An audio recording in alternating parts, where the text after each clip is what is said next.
নমস্কার। আজকে আমি একটা পকোড়া ভাজা করছি। পকোড়া ভাজাগুলো দেখুন, এরকম আলু স্লাইস, নতুন আলু স্লাইস আমি কেটে, ছোট ছোট আলুগুলোকে কেটে আমি এরকম স্লাইস করে সেদ্ধ করে নিয়েছি। আর তার সাথে নিয়েছি ফুলকপি সেদ্ধ করে। ঠিক আছে, এবার এটার মধ্যে ধনে পাতা দিয়েছি, আমচুর পাউডার দিয়েছি, একটু জিরে গুঁড়ো দিয়েছি, একটু ভাজা মশলা দিয়েছি, নুন হলুদ দিয়েছি, আর দিলাম আমি কর্নফ্লাওয়ার। এবার আমি কর্নফ্লাওয়ারটা দিয়ে এটা ভালো করে মাখবো, মেখে বড়ার মতো হাতে চ্যাপটা চ্যাপটা করে আমি এটাকে ফ্রাই করব।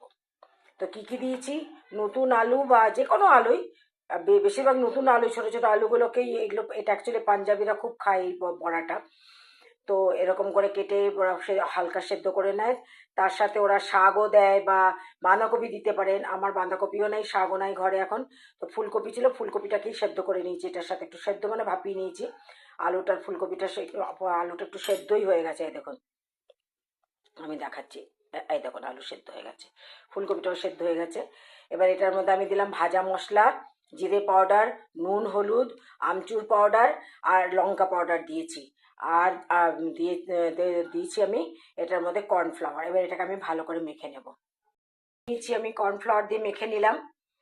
এবার এটাকে আমি হাতে জল নিয়ে নিয়ে এটা আমি চ্যাপটা করে করে আমি বড়া ভাজবো। এদিকে আমার তেলও গরম হয়ে গেছে।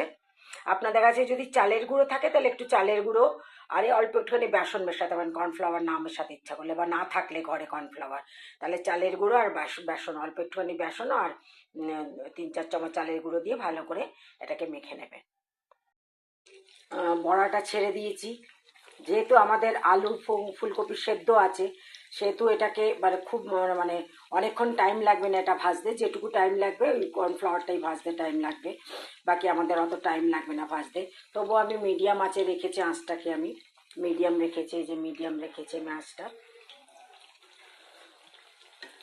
1 মিনিট ভালো করে ভাজা হয়ে গেলে তারপরে এটা আমি উল্টে দেবো।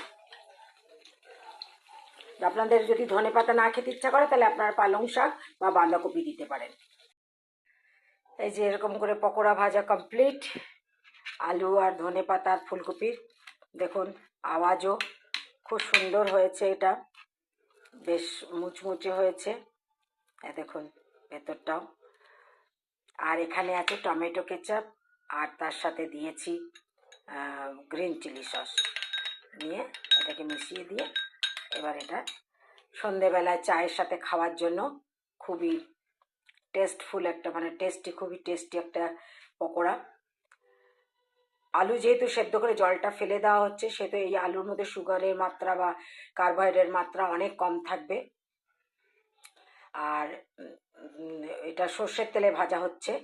সর্ষের তেলে এখন বলছে ডাক্তার যে সর্ষের তেলটাই ভালো খেতে, সর্ষের তেলটাই শরীরের জন্য নাকি ভালো, কেন আমাদের ইন্ডিয়ান হেলথের জন্য।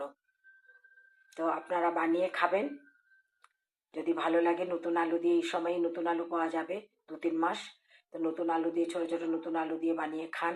যদি আপনারা সাথে বাঁধাকপি বা পালং শাক দিতে না চান, তাহলে শুধু আলু এরকম সেদ্ধ করে, এরকম পিস পিস করে সেদ্ধ করে, তারপর কর্নফ্লাওয়ার দিয়ে বা কর্নফ্লাওয়ার না দিলে চাল গুঁড়ো আর বেসনের মাত্রা একদম অল্প দিয়ে মেখে এরকম করে হাতে চাপটা চাপটা করে বানিয়ে খাবেন। তাহলে আসি, তাহলে আমাকে অবশ্যই কমেন্টস করে জানাবেন, লাইক সাবস্ক্রাইব করবেন। নমস্কার।